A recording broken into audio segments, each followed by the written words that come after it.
বাড়িতে বাচ্চাদের আবদারে আজকে আমাদের মটন বানানো হচ্ছে, তার জন্য মটন নিয়ে আসা হয়েছে।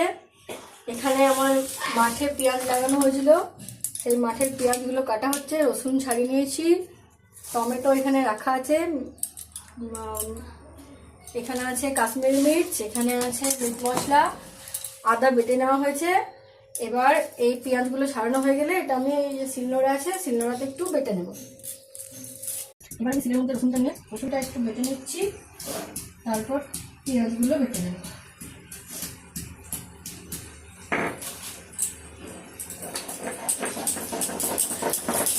এবার মাংস রান্নার উপকরণ নিয়ে এখানে আছে মাংস, তেল আর হলুদ দিয়ে মাখিয়ে রেখেছি।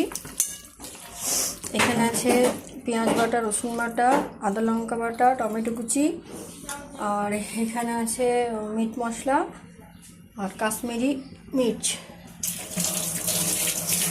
কড়াইয়ে তেল দিয়েছি, তেল গরম হয়ে গেছে। এবার আমি একটু কড়াইয়ের মধ্যে কটা আলু দেব।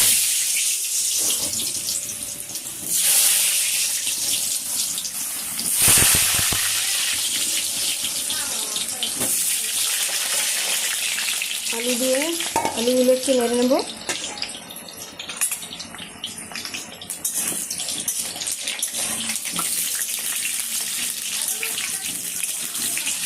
এবার আমি কড়াইয়ের মধ্যে একটু চিনি দেব, জাস্ট কালার আসার জন্য।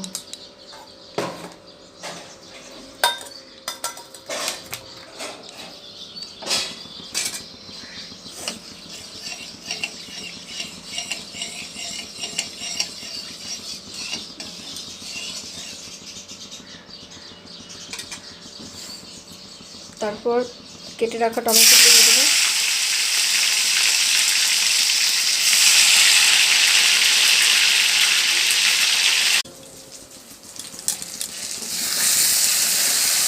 এবার মশলাটাকে মোটামুটি তৈরি করে দিচ্ছি।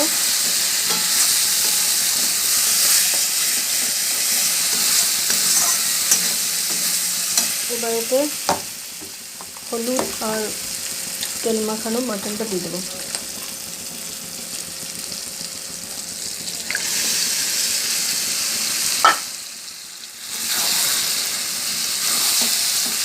দিয়ে এবার ভালো করে মাংসটা কষবো। আমার মাংসটা কষা প্রায় হয়ে গেছে, সামান্য একটু জল দিলাম।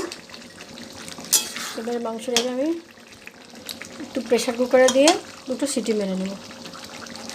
মাংসের ঝোল রেডি। বাটিটা আবার তোলা হয়ে গেছে।